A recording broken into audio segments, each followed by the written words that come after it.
9.564 বা 9 এবং 564,000কে তার কাছাকাছি 10তম স্থানে পূর্ণ করো।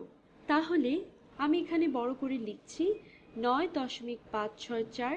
তাহলে 10এর স্থানটা কোথায় রয়েছে? সেটা ঠিক এখানে রয়েছে।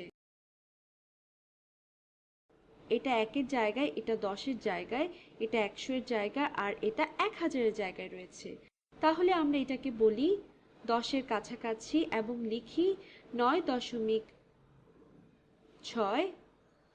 এটা করার সময় তুমি এভাবে চিন্তা করো যে দশমিকের পরে এই সংখ্যাটার পরে এটা কি 5 নাকি তার থেকে বড়।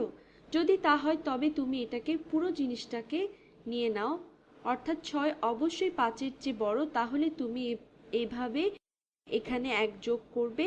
কাজেই আমরা এখানে পুরোটা নিতে চাচ্ছি, যেটা হবে 9।